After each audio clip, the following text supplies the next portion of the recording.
तहरीक इंसाफ के सीनियर रहनुमा जहांगीर तरीन ने अपने इंटरव्यू में दावा किया कि शुगर का कोई कार्टेल नहीं है, क्योंकि ये बात उन्हें कंपटीशन कमीशन ऑफ पाकिस्तान की सरबराह ने खुद बताई। कंपटीशन कमीशन को कहा गया पाकिस्तान की कि आप चेक करें कि आटे और शुगर में कोई कार्टेलाइजेशन है। उन्होंने काबीना को रिपोर्ट पेश की। उन्होंने जाके कहा, उनकी चेयरपर्सन ने मुझे खुद बताया कि मैंने कहा जाके बताया, हमने स्टडी किया, शुगर की कोई कार्टेल की कोई एविडेंस नहीं है, कोई कार्टेल नहीं है। हालांकि बट आटे में है। आटे के जो मिल वाले हैं वो इकट्ठे बैठ के फैसले करते हैं, कीमत सेट करते हैं, बढ़ाते भी हैं, कम भी करते हैं, तो कार्टेल है। तो अच्छा। ये मैं क्या कह सकता हूँ। अब यहाँ सवाल ये उठता है, और सोचिए कि अगर तहरीक इंसाफ अपोजिशन में होती तो इमरान खान साहब क्या ये सवाल ना उठाते कि कंपटीशन कमीशन का काम है तहकीकात करना। कमीशन ने शुगर मिलर्स के खिलाफ तहकीकात करनी थी। पाकिस्तान के सबसे बड़े शुगर मिलर को उसी कमीशन की सरबराह ने काबीना इजलास की कार्रवाई बता दी, जिसे बुनियाद बनाकर जहांगीर तरीन ने मुतादिद टॉक शोज में यह दावा कर दिया कि कोई कार्टेलाइजेशन नहीं है। जिस कमीशन की रिपोर्ट का जहांगीर तरीन बार बार हवाला दे रहे हैं, उस कमीशन की कारकर्दगी पर खुद वजीर आजम सवाल उठा चुके हैं। गुज़िश्ता माह 20 जनवरी को वजीर आजम ने कमीशन की बुरी कारकर्दगी पर बरहमी का इजहार किया था कि वो कार्रवाइयां करने में नाकाम हुआ है, और फाइनेंस डिवीजन को हिदायत की कि वो कंपटीशन कमीशन के फैसलों के हवाले से तहकीकात करके तफसीली रिपोर्ट पेश करे। वजीर आजम को बताया गया था कि कंपटीशन कमीशन की चेयरपर्सन को उनके ओहदे से गुज़िश्ता साल अक्टूबर में हटा दिया गया था, मगर वो कोर्ट के स्टे ऑर्डर की वजह से अब तक ओहदे पर बरकरार है। फिर वज़ीर आज़म के मामले खुशी बराए एहतसाब बैरिस्टर शहजाद अकबर ने भी जियो न्यूज़ के प्रोग्राम कैपिटल टॉक में कहा था कि गंदुम बहरान की तहकीकात हो रही है। कार्टेलाइजेशन में कंपटीशन कमीशन का अहम किरदार है, मगर वहाँ लीडरशिप का बहरान है।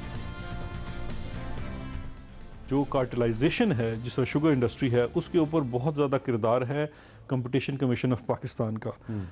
उसमें कुछ मसाइल हैं, वहाँ पे लीडरशिप का बड़ा सीरियस बहरान है, लेकिन जो वहाँ पे लीडरशिप बैठी हुई है वो स्टे ऑर्डर लेके बैठी हुई है।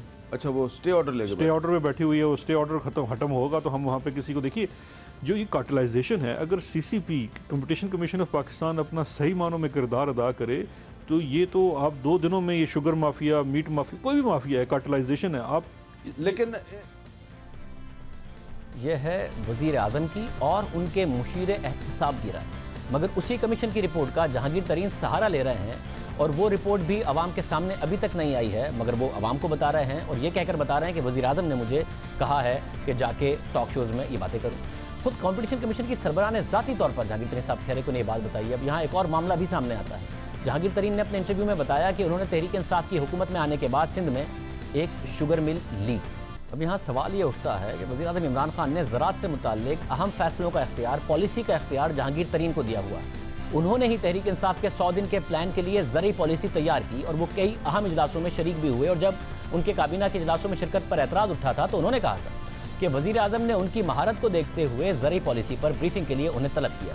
फिर जहांगीर तरीन ने वज़ीर खुराक के साथ प्रेस कॉन्फ्रेंस भी की थी। उन्होंने ये दावा भी किया था कि कपास की पैदावार पाकिस्तान में बढ़ाई जाएगी, और इस वक्त सूरत हाल ये है कि मुल्क में कपास की पैदावार में रिकॉर्ड कमी आई है। 80 लाख बेल्स पैदा हुई हैं। पाकिस्तान 60 लाख बेल्स कपास दरामद कर रहा है, जिससे ज़र मुबादला का भरपूर नुकसान होगा।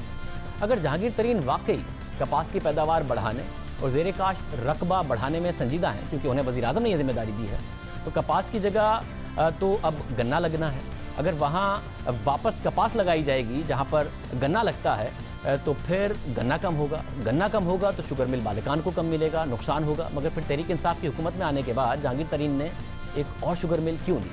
अगर एक आम बिजनेसमैन होते हुए ये बात होता तो सवाल ना उठता, अगर ये बात होती, मगर वो हुकूमत की ज़रूरी पॉलिसी बना रहे हैं, मुल्क के मुस्तकबिल के फैसले कर रहे हैं, कपास की पैदावार बढ़ाने का यकीन दिला रहे हैं, मगर खुद एक और शुगर मिल खरीद रहे हैं। तो सवाल उठे, अगर वो वाकई गन्ने की जगह कपास की काश्त और पैदावार बढ़ाने पर यकीन रखते हैं, तो पहले साल में कपास की पैदावार बढ़ाने के लिए बेहतर बीज, जदीद काश्तकारी के लिए किसान को क्यों सहूलियात नहीं दी गई?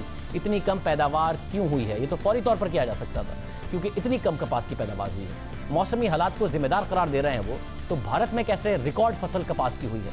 पड़ोसी मुल्क में भी मौसमी हालात वैसे ही हैं जैसे पाकिस्तान में है। इसी तरह अहम बात यह है कि जहांगीर तरीन ने आटे के बहरान पर भी बात की। उन्होंने बताया कि आटे के मामले में मिसमैनेजमेंट हुई, आटे का बहरान 6 दिन में मगर हल हो गया। मगर कंपटीशन कमीशन की सरबराह ने जहांगीर तरीन को बताया कि आटे में कार्टेल है, चीनी में नहीं है। ये बात भी उन्होंने टॉक शोज में कही।